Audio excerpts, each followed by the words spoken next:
ആരാ ആവശ്യപ്പെട്ടെന്ന് സ്ത്രീകൾക്ക് ഫ്രീ കൊടുക്കണമെന്ന് ആവശ്യപ്പെട്ട ആരെങ്കിലും കരഞ്ഞോ? ഇവിടെ സാധാരണ കരയുമ്പോഴാണല്ലോ തീരുമാനം ഉണ്ടാവണം. ഇവിടെ 90,000 രൂപ 85,000 രൂപയും 80,000 1 ലക്ഷമൊക്കെ ശമ്പളം മേടിക്കുന്ന സ്ത്രീകളുണ്ട് ഇവിടെ ഈ ബസ് സ്റ്റോപ്പിൽ. ഈ ഞങ്ങളുടെ ഓട്ടോ സ്റ്റാൻഡിൻ്റെ മുമ്പിൽ തന്നെയാണ് സൗജന്യമായി കയറി പോകണം. 90,000 80,000 ഒക്കെ മേടിക്കുന്ന ആളുകൾ. ബസ്സിനകത്ത് ഇപ്പോൾ സ്ത്രീകൾക്ക് ഫ്രീ കൊടുക്കണത് ഒരാവശ്യമില്ലാത്ത കേസാണ്. എന്താണെന്ന് വെച്ചിട്ടുണ്ടെങ്കിൽ ഇവിടെ സ്ത്രീകൾ ആരും തന്നെ ആവശ്യപ്പെട്ടിട്ടില്ല. അവർക്ക് ബസ് ചാർജ് കൊടുക്കാനില്ലാത്തത് കൊണ്ട് അവർ നടന്നു പോകണം. അതുകൊണ്ട് ബസ് ചാർജ് ഒഴിവാക്കണമെന്ന് ആരും പറഞ്ഞിട്ടില്ല. ഇവിടെ 90,000 രൂപ 85,000 രൂപയും 80,000 1 ലക്ഷമൊക്കെ ശമ്പളം മേടിക്കുന്ന സ്ത്രീകളുണ്ട് ഇവിടെ ഈ ബസ് സ്റ്റോപ്പിൽ. ഈ ഞങ്ങളുടെ ഓട്ടോ സ്റ്റാൻഡിൻ്റെ മുമ്പിൽ തന്നെയാണ് ആ ബസ് സ്റ്റോപ്പ്. അവിടെ നിന്നിട്ട് അവർ സൗജന്യമായി കയറി പോകണം. 90,000 80,000 ഒക്കെ മേടിക്കുന്ന ആളുകൾ. ഇവിടെ ഈ സാധനം ഉരുട്ടി വൈകുന്നേരം വരെ ആയിട്ട് എങ്ങനെയെങ്കിലും 1,500 രൂപ കിട്ടി വീട്ടിൽ കൊണ്ട് അരി മേടിക്കാൻ വേണ്ടി 3-4 അംഗങ്ങളുള്ള കുടുംബത്തിന് അരി മേടിക്കാൻ വേണ്ടി ഇരിക്കുന്ന ആളുകളുടെ വയറ്റിത്തിരിക്കുന്നതാണ്. അത് ഒപ്പം തന്നെ ബസ് സർവീസും. ഈ ബസ് സർവീസും ഓട്ടോ സർവീസിലും ഉള്ള ആളുകൾ ഇവിടുത്തെ പൗരന്മാരല്ലേ. അതെന്താ അവരെ പ്രയോജനിക്കാത്തത്? മറിച്ച് ഈ ഫ്രീ കൊടുക്കുക എന്ന് പറഞ്ഞാൽ ഫ്രീ ഒന്നിനും പരിഹാരമല്ല. ഫ്രീ എങ്ങനെ പരിഹാരമാവണത്? ഇവിടെ ആരെങ്കിലും ബസ് ചാർജ് ഇല്ലാത്തതിൻ്റെ പേരിൽ അത് ബസ് ചാർജ് ഞങ്ങൾക്ക് സ്ത്രീകൾക്ക് ഒഴിവാക്കണം എന്ന് പറഞ്ഞ് ആരും പറഞ്ഞിട്ടില്ല. ആരും മുറവിളി കൂട്ടിയിട്ടില്ല. മുറവിളി കൂട്ടിയത് ഇവിടെ മറ്റേ ഇവരാണ്. അല്ലല്ല മറ്റേ ഇതിനു മുമ്പ് കഴിഞ്ഞ സർക്കാരിൻ്റെ കാലഘട്ടത്തിൽ അവർക്ക് പൈസ കൊടുക്കുന്നു പറഞ്ഞുകൊണ്ട് മറ്റേ സ്ത്രീകൾ സെക്രട്ടേറിയറ്റിൽ നിർത്തി. അവർക്കൊക്കെ കൂട്ടിക്കൊടുക്കാം. അത് കൂട്ടിക്കൊടുക്കാം. അല്ലെങ്കിൽ ഇവിടുത്തെ പെൻഷൻ സാമൂഹിക പെൻഷനൊക്കെ കൂട്ടിക്കൊടുക്കാം.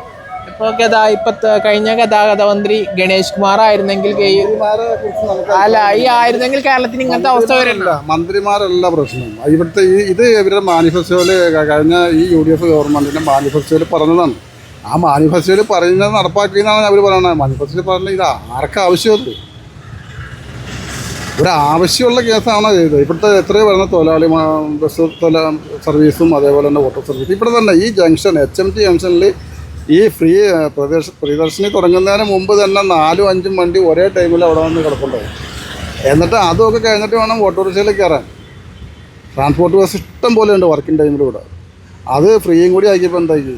ആകെ ഓട്ടോറിക്ഷയിൽ കയറുന്ന എന്താ അറിയാമോ? അപ്പോൾ സ്ത്രീകളെയാണ് ഓട്ടോറിക്ഷയിൽ.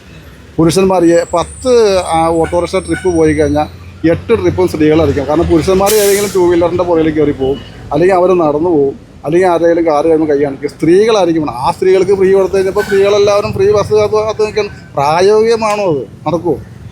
കോടിക്കണക്കിന് രൂപ ഓരോ മാസം സർക്കാർ അതിനാദ്യം എടുത്ത് KSRTCക്ക് കൊടുത്ത് ഇത് നിർത്താമെന്ന് പറഞ്ഞാൽ വെറും ഗണ്യക്കാണത്. നടക്കൂല. അത് കുറച്ച് നാൾ പോകും. അത് കഴിഞ്ഞാൽ അത് സ്റ്റോപ്പ് ചെയ്യേണ്ടി വരും. ഞാൻ പറഞ്ഞ ഇതല്ല, ഗണേഷ് കുമാർ ആയിരുന്നെങ്കിൽ ഈ അവസ്ഥ കേരളത്തിന് ഉണ്ടാവും എന്നുള്ളതാണ്. ഗണേഷ് കുമാറും ഇതുമായിട്ട് ബന്ധപ്പെടുത്തേണ്ടതെന്ന് അതിനെ ബന്ധപ്പെടുത്തേണ്ട ആവശ്യം എന്താ? ഇത് ഓരോ ഗവൺമെൻറ്റിൻ്റെ തലതിരിഞ്ഞാണ് നടക്കുന്നത്. ഞാൻ UDFനെ അനുകൂലിക്കുന്ന ആളാണ്. ഈ കഴിഞ്ഞ ഇലക്ഷനിൽ UDFന് വേണ്ടിയിട്ട് വോട്ട് ചെയ്ത ആളാണ്. UDF വരണമെന്ന് ആഗ്രഹിച്ച ആളാണ്. പക്ഷേ ഇത് തലതിരിഞ്ഞ ഇതല്ലേ. ഇവിടെ ആരാ ആവശ്യപ്പെട്ടെന്ന് സ്ത്രീകൾക്ക് ഫ്രീ കൊടുക്കണമെന്ന് ആവശ്യപ്പെട്ട ആരെങ്കിലും കരഞ്ഞോ? ഇവിടെ സാധാരണ കരയുമ്പോഴാണല്ലോ തീരുമാനം ഉണ്ടാവണം. ആരെങ്കിലും പറഞ്ഞു ഏതെങ്കിലും സ്ത്രീ എവിടെയെങ്കിലും നിന്നിട്ട് ഏതെങ്കിലും സമയത്ത് ഞങ്ങൾക്ക് ബസ് ചാർജ് ഇല്ല, പൈസ ഇല്ല, അതുകൊണ്ട് ഞങ്ങൾക്ക് ഫ്രീ തരണം. മറിച്ച് ഇവിടെ കുടുംബം പുലർത്താൻ വേണ്ടിയിട്ട് നടക്കുന്ന ആണുങ്ങൾ കാലത്ത് പോലെ വൈകുന്നേരം വരെ അവൻ അധ്വാനിക്കാൻ വേണ്ടി പോകുന്നിടത്തിൽ അവൻ കൊണ്ടുവന്നിട്ട് വേണം അവൻ്റെ വീട്ടിൽ ഇരിക്കാനായിട്ട്. അവൻ ഇവിടെ ബസ് കാത്ത് നിൽക്കുമ്പോഴാണ് സ്ത്രീകൾ 80,000 രൂപ ശമ്പളം മേടിക്കുന്ന സ്ത്രീ പ്രിയദർശിനി കയറി പോകണം. എന്ത് ന്യായം? അതൊരു സമത്വം പറയാനല്ലോ. ഇതെങ്ങനെ സമത്വമാണ്? ഒരാനുകൂല്യം കൊടുക്കുമ്പോൾ സ്ത്രീക്കും പുരുഷനും ഒരേപോലെ അല്ലേ പരിഗണിക്കേണ്ടത്? അതെന്താ? അവരെന്താ സമത്വത്തിൻ്റെ വാദികളാരും ഇല്ല ഇവിടെ. സമത്വവാദികളാരും ഇപ്പോൾ ഇല്ല. പിന്നെ വേണമെങ്കിൽ ക്യാൻസർ രോഗികൾ, മെഡിക്കൽ കോളേജിലേക്ക് പോകുന്ന ക്യാൻസർ രോഗികൾ, അല്ലെങ്കിൽ 60 വയസ്സ് കഴിഞ്ഞ ആളുകൾക്ക് അവർക്കൊക്കെ ഫ്രീ കൊടുക്കാമെന്നേ. അങ്ങനെ എന്തെങ്കിലും ഒരു ഉപാധി വെച്ചിട്ട് കൊടുക്കും. ഇത് സകല ആളുകൾക്കും ഫ്രീ അംഗീകരിക്കാൻ പറ്റില്ല. അംഗീകരിക്കാൻ പറ്റില്ല എന്ന് മാത്രമല്ല, അത് പ്രായോഗികമല്ല. ഒരു 2-3 മാസം കഴിയുമ്പോൾ ഇത് കട്ടപ്പോകേ ഉള്ളൂ. ഇനി വേറെ ചോദ്യങ്ങൾ ഇപ്പൊ തമാശ രീതി ചോദിക്കുകയാണെങ്കിൽ പിണറായി വിജയൻ വ്യക്തിക്ക് ഇല്ലാത്തതും VD സതീശൻ എന്ന വ്യക്തിക്കുള്ളതും അങ്ങനെ പറ്റി ചോദിക്കണ്ട. അതൊന്നും അങ്ങനെ പറഞ്ഞിട്ടുണ്ട്. ഒരൊറ്റ കാര്യം അവർക്ക് ഇല്ല, അത് പറയാൻ നല്ലത്. വേറെ ഇപ്പൊ ഏതാണ് ഇപ്പൊ കുറെ ആൾക്കാർ പറയുന്ന വാർത്തകൾ നിറഞ്ഞിരിക്കുന്നത് എന്താണ് കമ്മ്യൂണിസ്റ്റ് പാർട്ടി 2 വർഷത്തിനുള്ളിൽ അവസാനിക്കും എന്നൊക്കെ പറയുന്നുണ്ട്. അതിനാണ് കമ്മ്യൂണിസ്റ്റ് പാർട്ടി അവസാനിക്കാൻ പാടില്ലല്ലോ. കമ്മ്യൂണിസ്റ്റ് പാർട്ടി ഇവിടെ ഇന്ത്യയിൽ നിലനിൽക്കണം. കാരണം കമ്മ്യൂണിസ്റ്റ് പാർട്ടി എന്ന് പറയുന്നത് കമ്മ്യൂണിസ്റ്റ് പാർട്ടിയായിട്ട് നിലനിൽക്കണം. അവിടെയുള്ള പ്രശ്നം കമ്മ്യൂണിസ്റ്റ് പാർട്ടിയിലൊന്നും ഈ നാട്ടിൽ നിന്ന് കമ്മ്യൂണിസ്റ്റ് പാർട്ടിയൊന്നും പോകാൻ പാടില്ല. അത് അങ്ങനെ ആരെങ്കിലും പറയണുണ്ടെങ്കിൽ അത് മണ്ടത്തരമല്ലേ.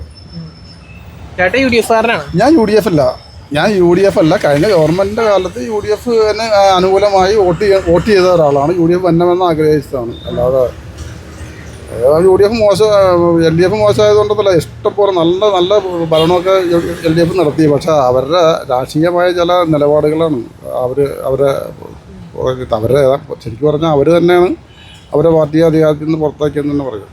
ഇനി വേറെ ചോദിക്കുകയാണെങ്കിൽ എന്താ എന്നെങ്കിലും ഇന്ത്യയുടെ പ്രധാനമന്ത്രിയായിട്ട് രാഹുൽ ഗാന്ധി വരുമെന്ന് വിചാരിക്കുന്നുണ്ടോ? എന്തിനാ?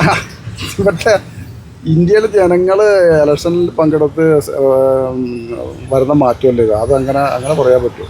അതൊന്നും പറയാൻ ഞാനാണല്ലോ. ആഗ്രഹിക്കുന്നുണ്ടോ? പിന്നെ ആഗ്രഹിക്കാമല്ലോ. അപ്പോൾ രാഹുൽ ഗാന്ധി വരണമെന്ന് ആഗ്രഹിക്കുന്നുണ്ടോ? അത് ആർക്കും ആര് വേണമെങ്കിലും വരണമെന്ന് ആഗ്രഹിക്കാമല്ലോ. അങ്ങനെ ആഗ്രഹിച്ചിട്ട് എന്താ പറയുക, രാഷ്ട്രീയമായ മാറ്റമല്ലേ വരേണ്ടത്. അല്ലാതെ ഒരു വ്യക്തിയല്ലല്ലോ. വ്യക്തിക്ക് എന്താ പ്രാധാന്യം? രാഷ്ട്രീയത്തിൽ വ്യക്തികൾക്കൊന്നും പ്രാധാന്യമില്ല.